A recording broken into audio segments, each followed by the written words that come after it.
X.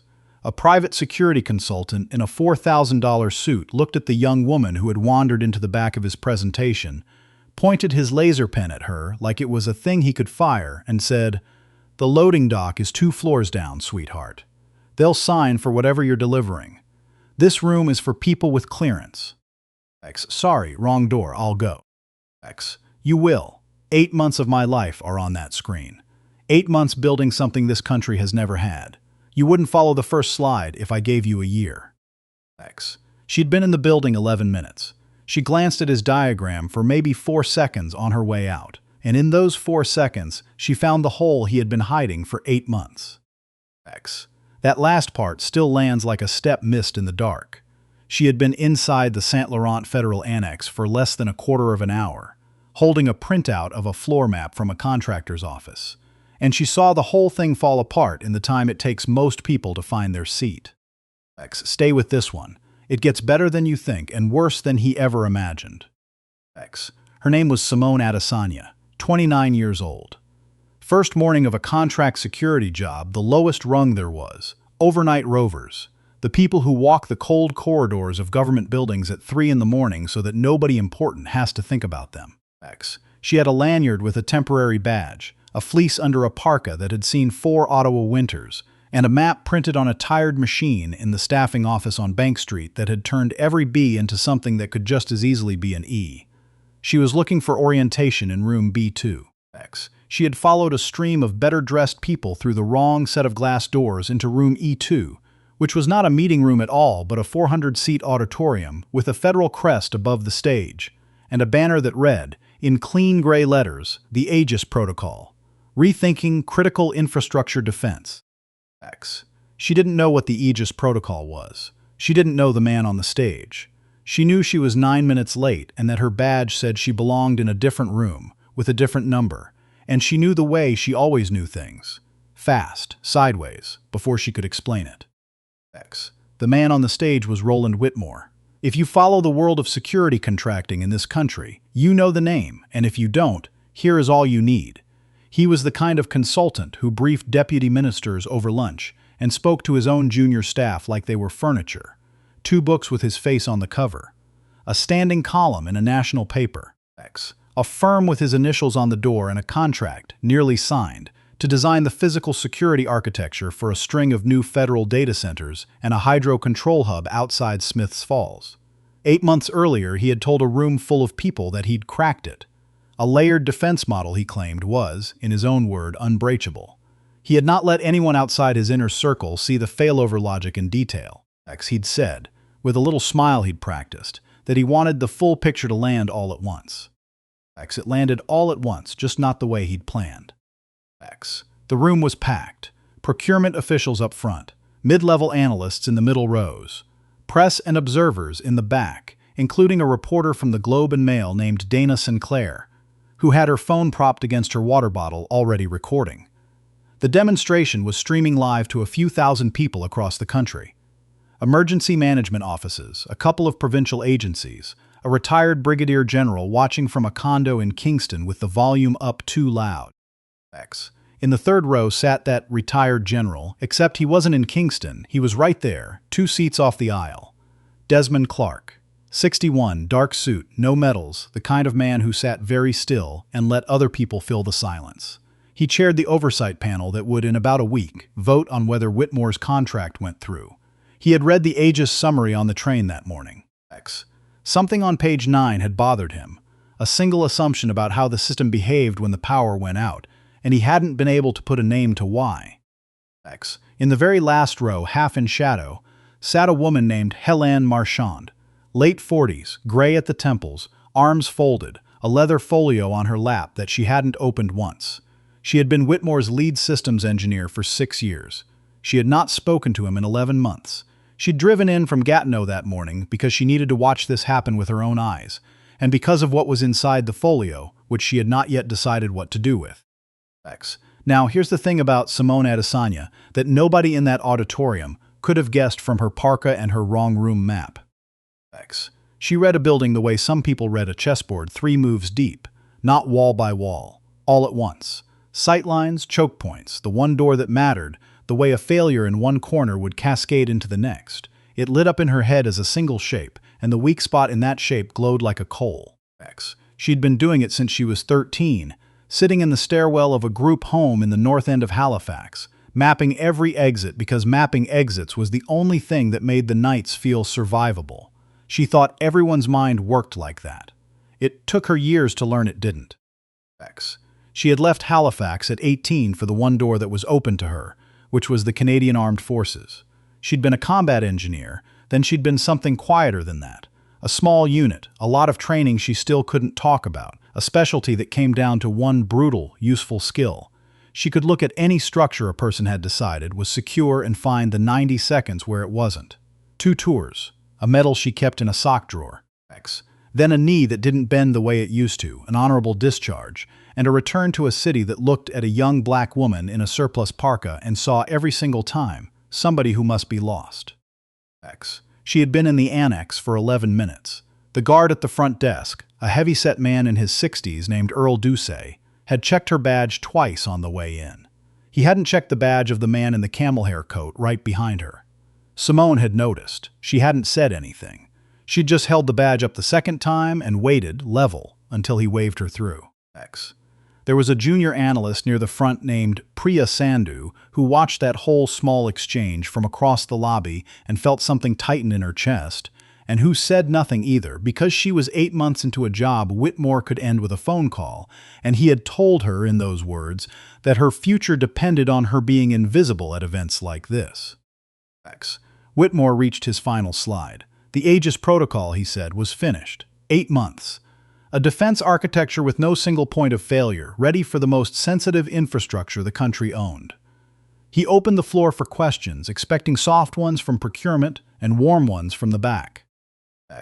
Then the door at the rear of the hall sighed open, and a young woman with a crumpled map walked into the wrong room, and saw in 4 seconds that the thing he'd called unbreachable had a crack you could drive a truck through.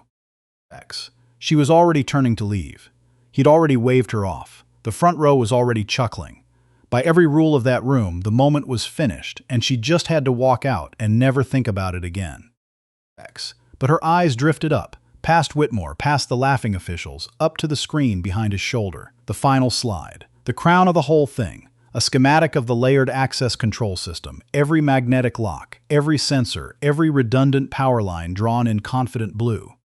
For 4 seconds, she didn't move. Here is what nobody in that room understood yet. To her, the slide wasn't a diagram. It was a building, and the building had a door that opened by itself. The maglocks were set to fail-safe. They released on a loss of power, the way fire code in this country demands, so that nobody ever burns to death trapped behind a sealed door. Whitmore's whole model assumed an attacker comes through the perimeter, loud from outside. But the locks didn't care about the perimeter. Dropped the primary feed, and before the backup generator spun up and the system resecured, every controlled door in the building sat unlocked for the length of the failover window. She didn't need the spec sheet to know the window. She'd lived inside windows like that for a living. 90 seconds, give or take. Anyone already standing in the service corridor when the lights flickered owned the entire facility for a minute and a half, and nothing in 8 months of slides said a word about it. It wasn't arrogance, and it wasn't even confidence. It was the same thing she'd felt at 13 in a cold stairwell, the exits arranging themselves in her head without being asked. Some people get melodies that way. Some people get faces. She got the weak point in the wall. She turned to go. She actually took a half step toward the door. And then, quietly, almost to herself, the way you mutter when a crossword clue finally cracks open, she said, "The locks fail open. You lose the room when the power drops." It wasn't meant for him. But the room was dead quiet, and there was a microphone closer than she realized, and a few thousand people on the stream heard it too. "I'm sorry," Whitmore said in the warm voice he used right before he took someone apart. "Did the delivery have a comment on my architecture? Don't be shy. Come down. Front and center." He swept his hand toward the stage. The front row laughed on cue. He thought he was setting a trap. He'd said it before. He'd done it to a junior analyst at a conference in Calgary the spring before, taken her apart in front of 200 people for asking a fair question, and she'd quietly left the field within the year. He didn't see a pattern. He saw standards. Simone stood in the doorway with her useless map in her hand, and something old woke up in her chest. The recruiter who'd asked if she was sure she wouldn't be happier in supply. The guidance counselor in Halifax who'd handed her a pamphlet for a hairdressing program with a smile that meant be realistic. The foster mother who'd said, not unkindly, that engineering was for a different kind of kid. Every soft hand that had ever turned her toward a smaller life. She thought about leaving. Most people would have. She didn't. She started down the long center aisle. 400 heads turned. The clack of her boots on the hardwood was the only sound in the hall. She walked past the procurement officers, past Dana Sinclair, who was now on her feet filming, past Helene Marchand in the back, who for the first time in 11 months was almost smiling. She climbed the 3 steps to the stage, set her crumpled map on the lectern, set her badge down beside it, and looked at the slide for 2 more seconds before giving a small, private nod to herself. What was she about to do on the first morning of a $6 above minimum wage job in front of 400 people? She turned and pointed, not at the lectern, at the screen. Your access control is fail-safe. Fire code, fine, you don't have a choice. But that means when the primary feed drops, every controlled door in the envelope releases until the backup secures the system. There's a window. Anybody already inside the service side just walks. The perimeter you spent 8 months on never even sees them. She lowered her hand. She didn't say anything else. There was a pause. 2 seconds, maybe. In that pause, Priya Sandhu in the 5th row pressed both hands flat against her own mouth.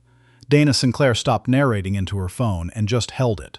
A young analyst near the back whispered, "Wait, is she right?" And the analyst beside him whispered, "I think she's right." In the 3rd row, General Clark closed his eyes for a moment. The thing on page 9 that had bothered him all morning, the thing he couldn't name, there it was, named out loud, by a contract guard in a parka. Whitmore smiled, the kind of smile that costs nothing on the way out. Identifying a flaw, he said, is the easiest thing in the world. Anyone can stand at the back and say no. A clever 12-year-old can point. Proposing a solution, that's the work. So show me the fix, right now. One move. He thought he was closing a door. He didn't know the door had been wedged open for 8 months. He'd seen the failover problem himself early on, and he'd buried it. Because the woman who'd flagged it had already been pushed out, and the elegant fix had her name all over the internal drafts. To him, there was no clean solution. There was only theft. The fix is simple, Simone said. Can I use the board? There was a whiteboard on the stage, half covered by the projector screen. He gestured at it with the same theatrical politeness, certain. She picked up a marker. Then she turned back to him. Just the breach, sir, or the breach in the fix. The room went still. He blinked. What? You asked for one move. The breach is one move, one breaker, and 90 seconds. The fix is also basically one move. Stagger the failover so the controlled doors resecure in zones instead of all at once, with a sequenced backup that pulls from the same line your sensors already run on. After that, it's standard. Any installer in the country can wire the rest in an afternoon. I'm asking which one you actually want me to draw. In the press section, Dana Sinclair said to nobody, "Oh, you have got to be kidding me. Tell me this is recording." Whitmore's face changed color from the collar up. He had spent 30 years controlling rooms, and he could feel this one stop being his, the way you feel the airdrop before a storm. That is an absurd reduction, he said, tighter now. You cannot collapse a layered architecture into a single sketch. If you genuinely believe one diagram closes the gap, draw it. We'll let the verifiers decide what it's worth. General Clark stood halfway out of his seat. Roland, she's a contractor who walked into the wrong room. Stop. She volunteered, Desmond. I'm only providing a marker. Simone stood at the board, marker in hand. She didn't look nervous. She looked the way a carpenter looks before laying a square against a board. Calm. A little tired. The whole picture was still sitting clear in her head, exactly as it had at the doorway. She turned and looked at Whitmore, not up at him. They were the same height on the stage, straight across. Before I draw, she said, can I ask you one thing? What? Why does it scare you so much that I might? The room got so quiet you could hear the heat ticking in the radiators along the far wall. Whitmore didn't answer. He couldn't, because the honest answer was that he'd spent 8 months selling a thing he knew had a hole in it, and a stranger in a wrong room parka had seen the whole con in 4 seconds. and the fix she was about to draw was the fix his former engineer had handed him a year and a half ago, and he'd called underbaked in an email and shelved so it would never have her name on it. That was the answer. He said nothing, and the silence said it for him. It was a long silence. Somebody's chair creaked. A man near the door checked his watch and forgot to put his arm down. In the last row, Helene Marchand rested her hand on the leather folio in her lap, the way a person rests their hand on a door they've finally decided to open. General Clark sat back down, slow, and folded his hands. Priya Sandhu, without quite realizing she was doing it, moved one seat closer to the front. And Earl Doucet, the guard who'd checked Simone's badge twice that morning, had drifted 3 steps closer to the stage. 31 years in this building. He'd seen every kind of person Ottawa sent through those doors, and he'd seen every kind of thing it tried to quietly bury. And somewhere in the last 10 minutes he'd figured out which one this was. Simone turned back to the board. She still hadn't drawn anything. She knew what came next, and it wasn't going to be the engineering. The engineering was easy. The engineering was already done. She'd been raised by hard rooms. She knew exactly what a man like Whitmore did when he was cornered in public. He didn't concede. He stalled. He invented procedure. He bought time. She'd seen the weak point. She knew what was coming wasn't the math. It was the room deciding whether to let her finish. Hold on. Did you catch what just happened? A woman on the first morning of a security guard contract looked a man with 2 books and a deputy minister on speed dial dead in the eye and asked him why he was afraid of her. And he, 30 years of controlling rooms, just stood there. Couldn't answer. Couldn't even fake one. That silence is the story. The breach was already over. He just hadn't said it out loud yet. Whitmore stepped behind the lectern and adjusted the microphone, the way important men clear their throats when they're buying seconds. Actually, he said, on reflection, this isn't appropriate. This is a credentialed technical briefing. The contractor is not cleared for this material. There are protocols. She can't simply walk onto a federal stage and sketch on a federal whiteboard. He turned toward the AV booth at the back. Let's pause the stream. We'll conclude the public portion here.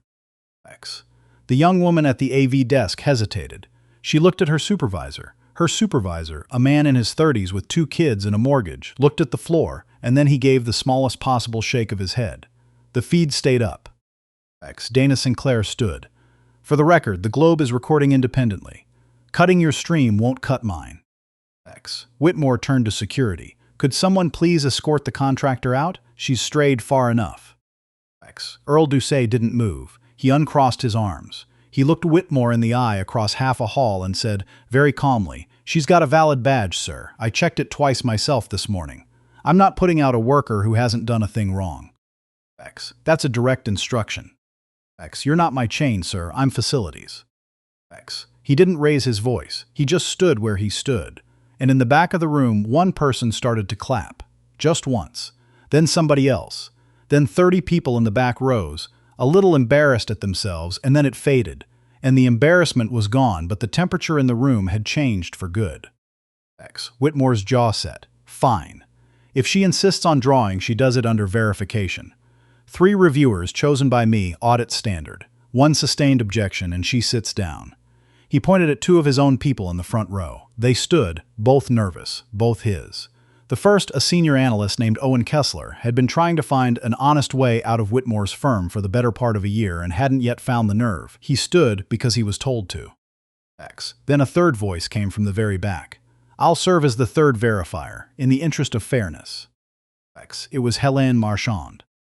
Whitmore turned, and for half a second before he could stop it, his face did something that wasn't anger. It was colder than that. It was recognition. He knew exactly who she was and exactly what was in that folio and exactly how long she'd been waiting. He couldn't say no. Saying no to fairness in front of 400 people and 2 cameras would look like precisely what it was, so he said yes too fast. Fine. Ms. Marchand is the third verifier. She walked down the aisle and took a seat in the front row without once looking at him. She didn't need to. And one more condition, Whitmore said. Any proposed solution is submitted in writing to my office for formal review. 6 to 8 weeks in consultation with the firm. We don't certify infrastructure defense off a whiteboard on a Tuesday. There it was. 6 to 8 weeks. The fix could be on the board in 30 seconds, and he wanted 6 to 8 weeks. Long enough to publish first, to rewrite the spec, to get out ahead of whatever had his fingerprints on it. General Clark was on his feet again. Roland, this is harassment. This is rigor, Desmond. Simone stood at the board, marker still capped in her hand. 12 minutes had passed since she'd pointed at the slide. And here's the part that gets me. The breach she saw in 4 seconds. That was never the hard part. Her mind did that for free. The hard part was 12 full minutes of credentialed men with PhDs hunting for a procedural reason a woman in a parka shouldn't be allowed to draw one diagram on a whiteboard. That's the whole machine right there, working exactly the way it was built to. She looked at the marker. She looked at Whitmore, who was wearing the thin, certain smile of a man who believed he'd just won. And she set the marker back down on the tray, stepped away from the board, walked over, picked up her crumpled map and her badge, and started toward the steps. Was she really about to walk out? She came down the 3 steps. She made it 5 rows up the center aisle, not looking at anyone because she didn't have to. She knew what every face was doing. The officials were nodding along to Whitmore's procedural win. The junior staff were studying their laps because they knew, and they were untenured and quiet and sorry. Priya Sandhu was half out of her chair with a sentence that wouldn't come, because the second she'd opened her mouth, Whitmore had said, flatly, "Ms. Sandhu, you're junior. Sit." And she'd sat and gone red and looked at her shoes. Simone kept walking. She wasn't tired from the breach. The breach was done. She was tired from the room, from the counselor and the pamphlet, from the recruiter and the supply depot, from a man on a stage who'd taken a 4-second answer and turned it into a 6-week paperwork problem. It wasn't the tiredness of working too hard. It was the tiredness of being asked, over and over, to prove a thing the room had already made up its mind not to believe. You can see the weak point in any wall in the country. If the room turns the lights off every time you walk in, it doesn't matter how well you see. She reached row 12, row 8, row 5. The doors were 10 steps off. She could see the lobby through the glass, the elevators, the hallway that led, eventually, to room B2, where her actual orientation was probably wrapping up without her. And then a voice came from the 3rd row. Slow final. Desmond Clark was on his feet. As chair of the oversight panel that certifies this contract, which, for the record, outranks the firm presenting to it, I am exercising the panel's authority to permit independent technical demonstration at any review event, with or without the presenter's consent. He turned and looked down the aisle. Simone had stopped, one hand on the door. "Mrs. Adesanya, the board is yours. Please finish." She didn't turn right away. She stood at the glass and thought about it, and then behind her, somebody started to clap. Earl Doucet, a single steady pair of hands. Then Priya Sandhu stood for the 2nd time, and this time she didn't sit back down. Then a junior analyst. Then the back rows. Then the middle. It didn't roar. It just kept going, patient, the kind of applause that isn't for a performance, the kind that's for a person. Simone let go of the door. She turned around. She walked back, past row 5, past row 8, up the 3 steps, across the stage. She set the map down. She set the badge down. She picked up the marker. She'd been told she didn't belong since before she could spell the word. She'd just been told it again, by a man with 30 years of authority and 8 months of fraud and 4 seconds less than her. The bravest thing in the room wasn't the diagram she was about to draw. It was that after 12 minutes of no, she still believed it was worth drawing. She turned to the board and drew.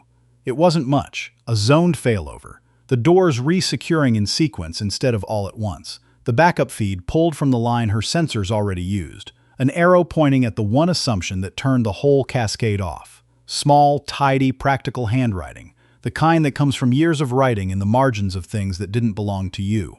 She capped the marker. She stepped back. 23 seconds for anyone watching the clock. For 5 full seconds, nobody spoke. You could hear the heat tick. Then Owen Kessler, Whitmore's own hand-picked verifier, stood, walked up the 3 steps and read the board once, and read it again and went the color of paper. He turned around. "Roland," he said, and his voice cracked on the 2nd syllable, "this closes it. The zoned failover, this is the fix. We've been chasing this for 9 months. He stepped back from the board like it was a hot stove, and then quiet, almost an apology. "I've been trying to find this exact sequence since last spring. Nobody in the firm wrote what she just wrote. Nobody." It was the first honest thing he'd said to his boss in a year. Helene Marchand stood next. She climbed the steps slow. She looked at the board for a long time. Then she turned to Whitmore, not angry, not even sad, just clear. That's the move, Roland. That's the move I spent 18 months looking for, and you said was underbaked. I never found a cleaner version because I was working inside your frame. She nodded once at Simone. She wasn't in your frame. She was in the doorway. The third verifier, the youngest, the one who'd been told before the briefing exactly what objection to raise if anyone got out of line, read the board for almost half a minute. Then, very quietly, almost to the marker tray, he said, "It just works." He didn't look at Whitmore when he said it. There was no applause yet. The room was still catching up. Dana Sinclair was dictating the lead of a front-page story into her phone at full speed. And then Earl Ducey started to clap, slow and steady, and Clark stood and joined him, and Priya Sandhu already up, and the back rows in the middle, and then two of the senior procurement officers looked at Whitmore, looked at each other, and stood. And then one more, and then the whole hall. Whitmore wasn't standing. He was in the front row, both hands flat on the armrests, and his face wasn't red anymore. It was nothing. It was the face of a man whose hands have finally caught up to him. Simone didn't bow. She didn't smile or raise a hand. She stood by the board with her crumpled map on the lectern and waited. When the applause finally thinned, Whitmore got up. He went to the lectern. He cleared his throat. He tried to take the room back. It isn't certified. There are gaps. There are open questions about load and... Where, sir? Simone said quiet. I'd have to review. Take your time. The verifiers can start. Helene Marchand, still on the stage, said evenly, "I've started, Roland. It's complete in spirit, correct in detail, and frankly more elegant than the architecture in tonight's deck. Her zoning replaces 6 pages of your failover section with a sketch." That's not a gap. That's the answer. She wasn't looking at him. She was looking at the board the way you look at something you've been hunting a long, long time. Whitmore gripped the lectern with both hands.